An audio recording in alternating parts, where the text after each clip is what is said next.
سلام به روی ماهتون دختر، چطورید؟ ببینید من چی بافتم. سحر قرچیان هستم و اینجا بافتنی قشنگ است. یک کلاه تاشو خیلی قشنگ، ساده، راحت، 3 سوته، همه میتونن ببافن.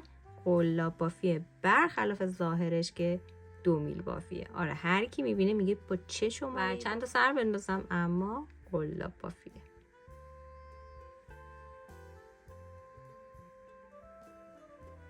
روی این آموزش بهتون یاد دادم چطور اندازه بگیرید. خیلی مهمه اندازه کلاتاشو و برای هر سنی این کلاه رو ببافید.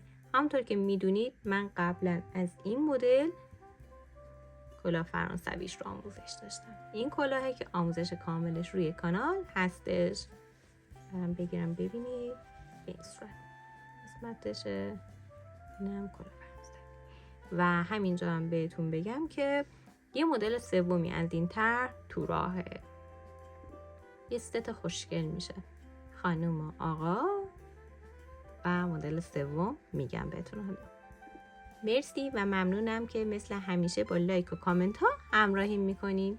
بزن بریم ببافیم. من با این کانوا میبافم. آلیز لانا گلده. کد رنگش 05 و 100 گرم 240 متر. میتونید از کانواهای هم ضخامتش که میشه هم متراژ این استفاده داشته باشید و اینو بدونید که ضخامت کانوا باید معمولی رو به ضخیم باشه. کانواهای نازک برای این بافت مناسب نیستش، بافتتون قشنگ در نمیاد. همچنین باید از قلاب بزرگتر استفاده کنید. قلابی که من استفاده میکنم شماره 4.5. من این نمونه رو داشتم میبافتم، به 2 دلیل ادامه نمیدمش. همون کانوای آلیز لانا گلده، اما میبینید دیگه تک رنگ خیلی قشنگ تره. ببینید چقدر خوشگل خودش رو دیده میشه. این کلاه فرانسوی هستش که آموزشش رو داشتم، دوباره بهتون نشون میدم. آموزشش همینجا روی کانال هستش. خواستم که ببینید این دوتا رنگ به هم میومد، خواستم با هم ست بشه، نشد.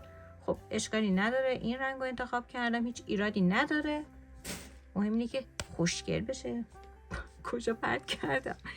دلیل دوم شاید باورتون نشه ولی این اتفاق ممکنه پیش بیاد دیگه، برای شما هم پیش بیاد.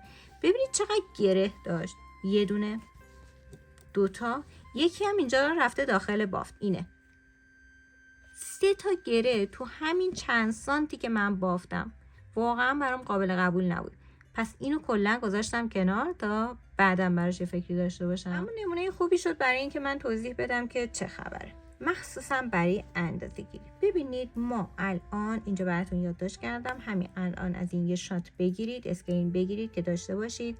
برای بزرگسال دارم میگم، بعد توضیح میدم که برای بچه‌ها باید چیکار کنیم. ما باید زنجیره‌ای بزنیم به اندازه 32 الی 34 سانتی. چون من سایزم همیشه کوچیکه، عدد کمتر رو انتخاب میکنم. اسمال هستم 32 رو انتخاب میکنم. ارتفاع کلاهمون به علاوه این تایش باید بشه 27 تا 28 سانت. پس ما 32 الی 34 سانت زنجیره میزنیم، اما میدونیم دیگه وقتی میبافیم بافتمون جمع میشه، اون مهمه. خب من یه جدولی همین الان براتون میذارم اینجا، این کنار نگاه کنید. قدی که نوشته برای هر سنی که مد نظر شماست رو باید به علاوه 6 کنید. الان من اینو ببافم، در انتها قد کلاه هم میشه 27 الی 28 سانت. میدونم دیگه اینو بافتم، نمونه دارم. حالا شما در نظر بگیرید. پس ما باید قد رو به علاوه این 6 سانت کنیم. مثلا قد مورد نظر شما 18، به علاوه 6 سانت تا میشه 24 سانتی متر. اما باید زنجیره بیشتر بزنید. پس 24 به علاوه 4 سانت یعنی به اندازه 28 سانت زنجیره میزنید. وقتی که رج اول رو ببافید مشخص میشه که 4 رج اول رو، یعنی رج تکرارمون رو، بافت تکراری رو، 24 سانت شد یا نشد. اگر که 24 شد که با همون تعداد زنجیره ادامه میدید و یادتون باشه تعداد زنجیره ها حتما باید فرد باشه. این خیلی مهمه. و نکته حالا اگه کمتر شد، به جای 24 22 سانت شده بود، این قد و اندازه میزنید 22. یعنی چی؟ یعنی تعداد زنجیره هاتون کمه، باید زنجیره بیشتری بزنید. حالا اگه بزرگتر شده بود، یعنی مثلا 25 سانت 24 سانت آره شده بود 25 26 سانت، یعنی که زنجیره هاتون زیاد بوده، باید کمتر سر بندازید. داشتید دیگه، من تعداد زنجیره نگفتم برای هر سنی، بهتون سانت گفتم. قد مورد نظرتون به علاوه 6 سانت. از روی جدول نگاه کنید، این دوتا عدد جمع میشه به اندازه اون عدد. شما باید با نخ مورد نظرتون زنجیره بزنید و بعد به علاوه 4 سانتش میکنیم. چرا؟ چون که بافتمون جمع میشه. به این اندازه زنجیره میزنیم. من الان باید 32 سانت زنجیره بزنم. میزنم، به شما میگم که چند تا زنجیره شده، اما مهم اندازه است. اگر تکرار میکنم، چون توی آموزش های قبلی هم این موضوع رو تکرار کردم گفتم و باز هم کامنت ها پرسیده میشه که چند تا زنجیره بزنیم. تعداد زنجیره بستگی به نخ، قلاب، دست شما و سایز مورد نظر شما داره. بریم ببافیم. تمام سعی و تلاشم رو اینجا روی بافتنی قشنگ دارم که شما تمام نکات رو حین آموزش، حین بافت یاد بگیرید و بتونید تمام مدل ها رو برای هر سنی ببافید. فروش داشته باشید، درآمد داشته باشید. آره چرا که نه. اینجا نیاز هستش که خودتون هم یکم تلاش داشته باشید. نکاتی که میگم رو مثل همیشه روی دفتر بافتنی قشنگ یادداشت کنید و ازش استفاده کنید. یک دور فیلم رو ببینید، نکات رو یادداشت کنید، بعد شروع کنید به بافتن. کارتون رو خیلی راحت تر میکنه و برای دفعه های بعدی هم میتونید ازش استفاده داشته باشید. بافتنی قشنگه، اینجا همه چی قشنگه دیگه. واقعا بریم ببافیم. یک گره اولیه میزنیم به هر صورتی که شما بلد هستید و بعدم شروع کنیم به زنجیره زدن. 1 2 3 4. زنجیره هاتون هم معمولی باشه، نه خیلی سفت نه خیلی شل، معمولی. میبینید روی حلقه به راحتی حرکت میکنه، نه سفته نه خیلی آزاده. نگفتم هنوز چند تا زنجیره، چرا؟ چون من باید به اندازه 32 سانت زنجیره بزنم. پس زنجیره بزنم برمیگردم. اول 47 تا زنجیره زدم، 51 زنجیره زدم. حالا اندازه میزنیم. ببینید این قسمت و اینجا 32 سانت اوکی شد. باید حتما بذارید روی میز که راحت بتونید اندازه بگیرید. ببینید بینش 32 تا 34 سانت. برای سایز بزرگتر اگه خواستید ببافید حتما 34. و اینکه تعداد زنجیره هاتون حتما فرد باشه. این اندازه‌ای که من دارم میگم برای بزرگسال هستش. شروع میکنیم به بافت مدلمون. 4 رجه خیلی آسونه. ما یه قسمتی رو مدل میبافیم و قسمت بالایی که 7 سانت هستش باید بست بافته بشه. همینجا هم 7 سانت رو اندازه بزنیم که چند تا میشه. 7 سانت 2 4 6 8 10 تا. 10 تا برای انتهایی میشه که فقط باید بست ببافیم. این تعدادم حتما باید زوج باشن. برای من شد 10 تا. خب زنجیره آخر رد میشه، از بعدی بافتمون شروع میشه. وارد زنجیره میشیم، یه حلقه نخ بیرون میکشیم، حلقه نخ رو از این حلقه‌ای که روی قلاب رد میکنیم بست با یه بعدی متوسط. نخ روی قلاب، وارد زنجیره میشیم، یه حلقه نخ بیرون میکشیم و 3 تا حلقه به یک باره یکی میشه. پس مدلمون شد بست متوسط. همین تکرار میشه، بست متوسط.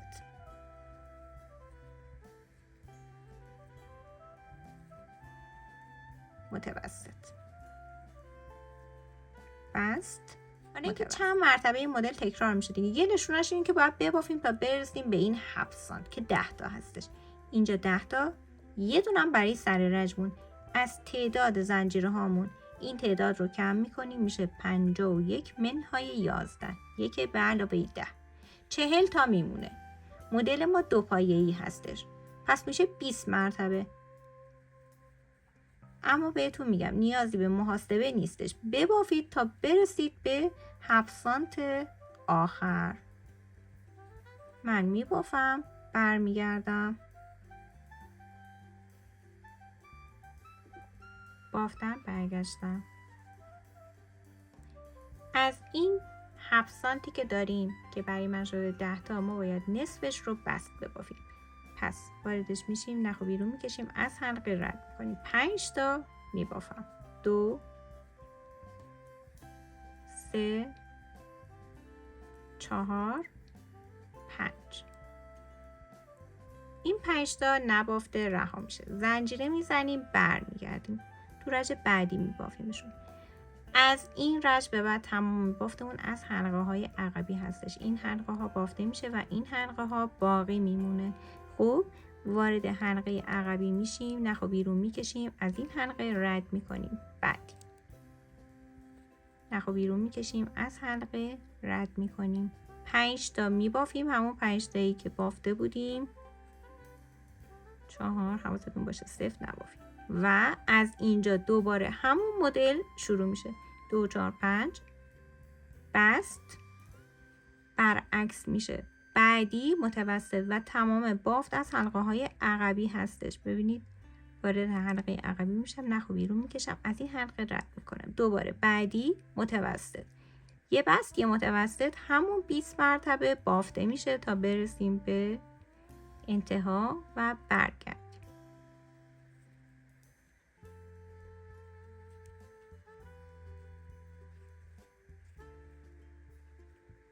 رسیدم به آخر، بست و آخرین پایه میشه متوسط. این همون زنجیره برگشت هستش. این زنجیره که الان میزنیم، زنجیره رو میزنیم، برمیگردیم. رج سوم هستیم، دقیقا مثل رج اوله، فقط این که از حلقه های عقبی هستش. بست میزنیم، متوسط میبافیم، بست میزنیم، متوسط از حلقه عقبی رو میبافیم، میبافیم تا برسیم به اینجا. دارم میرسم به آخری ها. یک تکرار دیگه باقی مونده. بست میزنیم، متوسط رو میبافیم. خب این 5 تا مثل قبل بست بافته میشه. 1 2 3 از حلقه های عقبی دارم بست رو میبافم. 4 و 5. حالا میخوایم بریم این پایین رو ببافیم، یعنی زنجیره هایی که روی رج اول نبافتیم. اما قبلش ما اینجا یه زنجیره برگشتی داریم. اول از این رد میشیم. اگر که سفت زده بودید با یه قلاب کوچیک‌تر اول رد شید، بعد اینجا باز میشه. بعد میایم این پایینی، زنجیره اول، نخ و بیرون میکشیم. نخی که بیرون کشیدیم و از این دوتا رد میکنیم. اولین بستمون بافته شد، ما بقیه که برای من 4 تا هستش میبافم. بس واردش میشم، نخ رو بیرون میکشم، رد میکنم. آخری تمام شد به این صورت. حالا همینجا ما اندازه میزنیم. متر رو میارم، ببینید تقریبا 27.5 شده. اوکی، بافتم رو ادامه میدم. شما هم ببینید که قدش چند سانت شده با توجه به زنجیره‌ای که زدید و اندازه‌ای که مورد نظر شما هستش. برای بزرگسال 27 تا 28 اوکیه. زنجیره میزنیم، برمیگردیم رج 4 رو، تمام پایه ها بافته میشه. 10 تا یا این پایه های اولی همون که بست بود، همونا بست بافته میشه از حلقه عقبی. واردش میشیم، نخ و بیرون میکشیم، از حلقه رد میکنیم. برای من 10 تا همون 7 سانت اولی که مد نظرمون بود دیگه نبافته گرفتیم، همونه. 2 4 6 8 9 10 و از اینجا بافت مدل شروع میشه.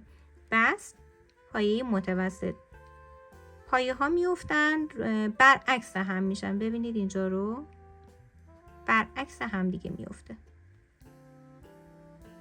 تا انتها ادامه میدیم.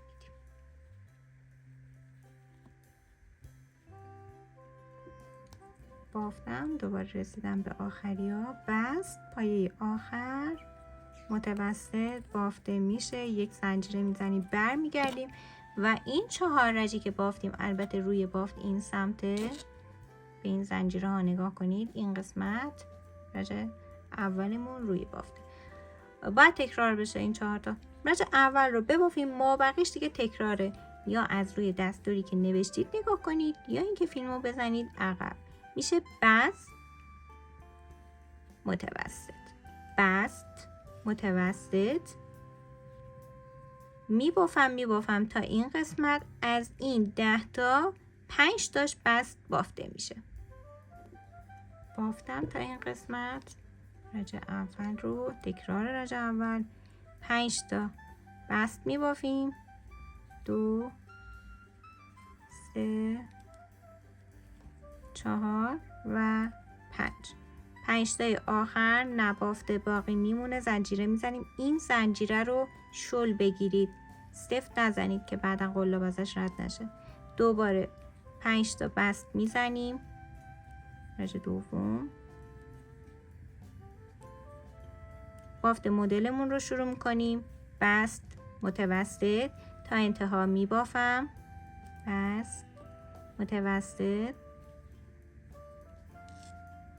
این پله افتاد، رسیدم به انتها، برمیگردم رج زنجیره زدم، برمیگردم رج سوم، باز هم بافت مدلمون، بست پایه متوسط، بست پایه متوسط، ادامه میدیم و این بار دیگه باید هر 10 تا بافته بشه. بافتم به این شکل در اومده بافتمون. حالا شروع میکنیم به بافتن، 5 تا بست، 1 2 3 4 5. شما هر چند تا پایه‌ای که دارید، شاید برای شما بیشتر یا کمتر باشه، اگه نمیگم چون تکرار نکنم، شما حواستون باشه. پس از این زنجیره رد میشیم، بعد میایم پایین، از حلقه عقبی رد میشیم، نخو میگیریم، از هر 3 تا حلقه رد میکنیم. ببینید چقدر قشنگ میفته، پشتش هم همینطور، اصلا این پله دیده نمیشه. پایه های باقی مونده رو میبافیم، 2 3 4 زنجیره میزنیم، برمیگردیم برای رج آخر، 10 تا بست رو میبافیم و بعد هم مدل رو میبافیم دیگه، میریم برای اندازه گرفتن که خیلی مهمه. ببینیم چند سانت باید ببافیم تا دور سر برسیم. بافتم، ما الان 2 مرتبه 4 رجی که باید ببافیم رو بافتیم. اندازه بزنم که بهتون بگم چند سانت شد. 6 سانته، یعنی هر 4 رجی که میبافیم 3 سانت به بافتمون اضافه میشه. ما برای بزرگسال باید ببافیم تا به 47-48 سانت برسیم. مسلماً این عددی که دارم میگم کمتر از دور سر معموله. چرا؟ چون این بافت کشسانیش زیاده، ببینید، و به مرور هم بافت دیگه توی سر شون میشه. پس ما 47 تا 48 سانت میبافیم و کلاً 5 سانت دور سر رو کمتر در نظر بگیرید. از دور سری که نوشته شده کمتر بگید، 5 رو کم کنید. یعنی مثلا اگر نوشته 50 منهای 5 به اندازه 45 سانت ببافید. دیگه باید برم ببافم برگردم. این قسمت هم که به این صورت تا میشه دیگه، این 6 سانت تا میمونه. قد کلاه 21 هستش. و اینجا ازتون یه نظرسنجی میخوام. ببینید من آموزش های 2 سال اخیر رو دارم خیلی روونتر با توضیحات خیلی بیشتر ارائه میدم. چرا؟ چون که مثلا من چند سال پیش این کلاه رو آموزش داشتم، کلاه فرانسویه، بافت مدرنه، خیلی قشنگه، خیلی جالبه، با کانوای ساده آموزشش دادم. دوست و عزیزی که حرفه‌ای هستن به راحتی بافتن، اما دوستانی که مبتدی هستن یا مامان بزرگی هستن، سنشون از ما بالاتره، این بافت برشون سخت بود. به همین خاطره که من دوست دارم همه ببافن. از مزایای 40 سالگی هم هستش که خیلی صبورتر شدم و آموزش رو با توضیحات بیشتر ارائه میدم. خوشحال میشم نظر شما رو هم بدونم. میگم که اینو دوباره یاد بدم. آره دوباره ببافم براتون. با وارمرش بود. کلاه فرانسوی با وارمر. این وارمرش. همین الان آموزش هستا روی ماده فکر کنم 4 سال پیشه. آره آموزش برای 4 سال پیشه. حالا اینجا رو ببینید، کافیه که روی یوتیوب بنویسید کلاه فرانسوی بافتنی قشنگه. ببینید هر کدوم از اینا هستش، اما بنویسید بافتنی قشنگه. تمام کلاهایی که من آموزش دادم و فرانسوی هستش میادش. یه کمی برید پایینتر این کلاه میاد. آره دختر گل هم هستش. این کلاه هستش. 28 دقیقه آموزش واقعا کامله. اگه حرفه‌ای باشید و اگر هم مبتدی باشید یه کوچولو تلاش کنید میتونید ببافید. با این حال اگر که دوست دارید دوباره این رو آموزش داشته باشم حتما تو کامنت های همین پست بهم بگید. و اینکه میتونید بزنید روی پروفایل کانال، واردش میشید روی قسمت ویدیوها. این قسمت هم تمام آموزش ها رو میتونید ببینید. دونه دونه آموزش ها هستش، جدیدا قدیمی ها همه هستش. دونه دونه رو میتونید. این قسمت هم که پلیلیست هستش دسته بندی شده، خیلی راحت تر میتونید به آموزش ها دسترسی داشته باشید. همه مدل آموزشی هم اینجا هست. اینجا بافتنی قشنگ، هدبند، پاپوش، موتیف و آموزش های دیگه. آموزش های قدیمی هم این پایین تر هستش. تکرار رو بافتم و حالا برگشتم. ببینیم با هم چند سال. من بافت رو دولا کردم که بهتر بتونم اندازه بزنم. این قسمت رو باید اندازه و همونطور که گفتم 47 تا 48 سانت. ببینید 23 و 24. پس میشه 48 سانت. عالیه. و اینکه اینقدرم از کلف سنگرمی من باقی مونده.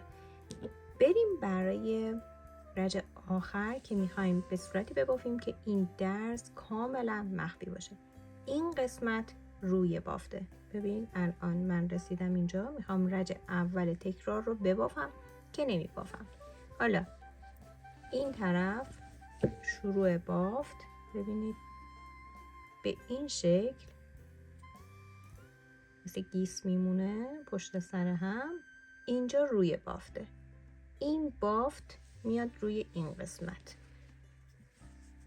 یعنی الان این قسمتی که رو به خودمون قرار گرفته پشت بافته. حالا میریم چی کار میکنیم؟ از این قسمت ببینید اولین زنجیر قلاب رو در آوردم. از اینجا وارد میشیم. میتونید اگر که برای این رج احساس میکنید قلابتون رد نمیشه، از یه قلاب شماره کمتر استفاده کنید که من 4 برداشتم. رد میشیم. حالا این حلقه نخی که رها کردیم رو میگیریم، از اینجا بیرون میکشیم. این دوتا با هم وصل شد. یک زنجیره میزنیم همین پایه و پایه اول لبه عقبیش. پس از اینجا وارد میشم و از پایه اول از حلقه عقبی وارد میشم، نخو بیرون میکشم، از این حلقه روی قلاب هم رد میشم. بعدی از حلقه زنجیره که باقی مونده از رج اول که شروع به بافت کردیم رد میشیم، از حلقه عقبی رج آخر رد میشیم، نخو بیرون میکشیم، از این حلقه رد میکنیم. همین بافت ادامه پیدا میکنه. از زنجیره رد میشیم، از حلقه عقبی. به همین صورت دیگه باید بافت رو ادامه بدیم.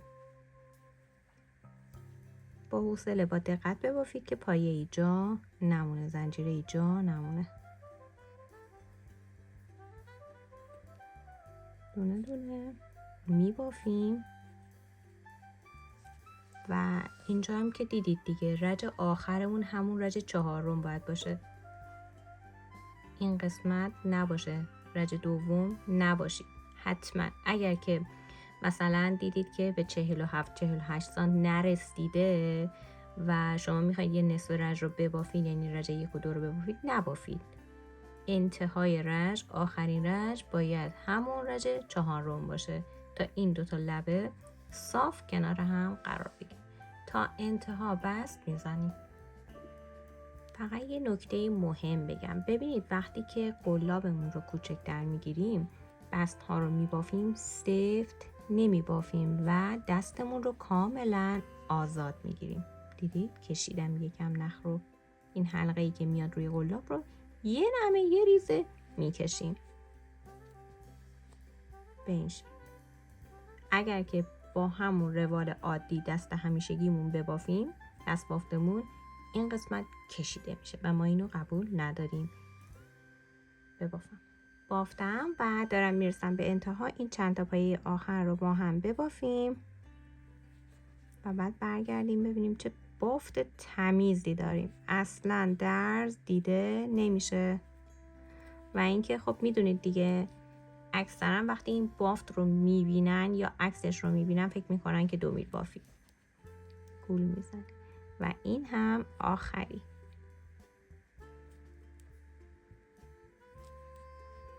بیرون میکشیم نخو، یک زنجیره میزنیم. خب اینجا این قسمت باقی مونده، باید چیکار کنیم؟ نخ رو بلندتر میگیریم و با سوزن این قسمت رو کور میکنیم. حدوداً 20 سانت بلندتر بگیریم کافیه. قطعش میکنیم، بیرون میکشیم و این نخ رو میگیریم روی سوزن.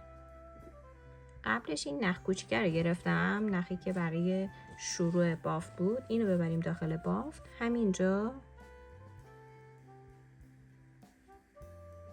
به این شکل سوزن رو میچرخونیم و میبریم داخل بافت، محکمش میکنیم و نخ رو قطع میکنیم.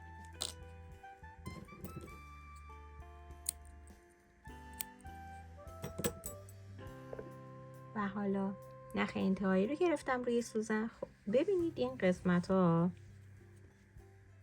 زنجیره های برگشت رو باید بگیریم روی سوزن. از همین طرف پشت بافت که هستیم هنوز کلاه رو بر نگردوندم. اینا رو میگیریم روی سوزن دونه دونه تا انتها.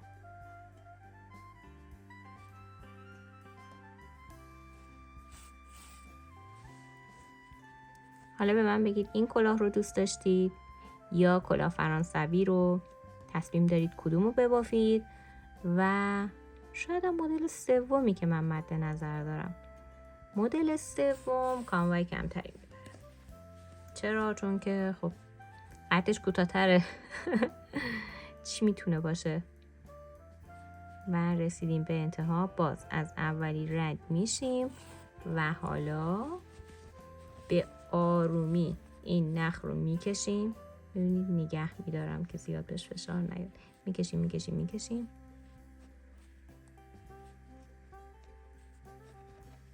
تو چند مرحله این کار رو انجام بدی. خب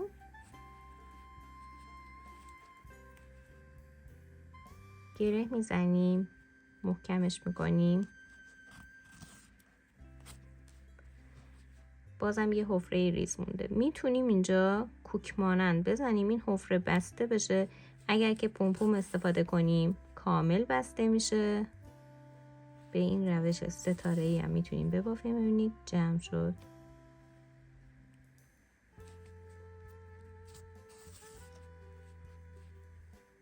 جمع شد.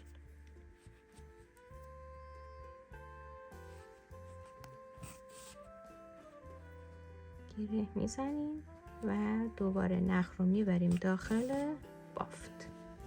این قسمت یه نکته ریزی داره، من بهتون میگم.